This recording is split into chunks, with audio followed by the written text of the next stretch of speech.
तेरा मेरा है प्यार अमर। সীমান্ত পেরিয়ে পাকিস্তানি ড্রামার দাপট এখন বিশ্বজুড়ে, আর সেই উন্মাদনাতেই এবার ৩০০ কোটির মাইলফলক ছুঁয়ে রীতিমতো ঝড় তুলেছে ইশক মুর্শিদ। প্রেম, ছদ্মবেশ, রাজনীতি আর হাস্যরসের জমজমাট গল্পটি দর্শককে এমনভাবে বেঁধেছে নাটক শেষ, কিন্তু ক্রেজ এখনও শেষ হয়নি, যার প্রমাণ মেলে ইউটিউবে নাটকটির রেকর্ড ব্রেকিং ভিউ দেখে। ৩ বিলিয়ন ভিউ পেয়ে আলোচনার শীর্ষে উঠে আসা এই নাটকটি ২০২৩ সাল থেকে ২০২৪ সাল পর্যন্ত হাম টিভিতে প্রচারিত হয়েছিল, যার পরিচালনায় ছিলেন ফারুক রিন্দ। আর এতে অভিনয় করা প্রধান দুই চরিত্রে অভিনয় করেছেন বিলাস আব্বাস খান ও দূর এফিশন সেলিম। নাটকটির সম্প্রচার শেষ হয়েছে অনেক আগেই, কিন্তু দর্শকদের আগ্রহ যেন এখনো শেষ হয়নি। ইউটিউবে নতুন পুরনো দর্শকের আনাগোনায় ক্রমেই বেড়েছে নাটকটির ভিউ।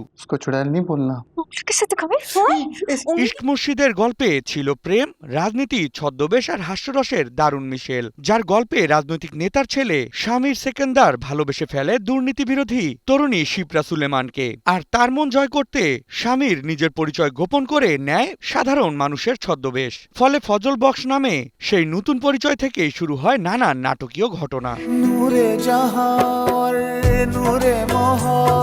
নাটকটির শামির ও ফজল বক্স দুই রূপেই বিলাল আব্বাসের অভিনয় দর্শকদের মন জয় করেছে। অন্যদিকে শিপ্রা চরিত্রে দূর এফিশনের সাবলীল অভিনয়ও পেয়েছে ব্যাপক প্রশংসা। দুই তারকার রোমান্টিক রসায়ন, মজার কথোপকথন আর গল্পের বারবার ঝাঁকবদল দর্শককে আটকে রেখেছে শুরু থেকে শেষ পর্যন্ত।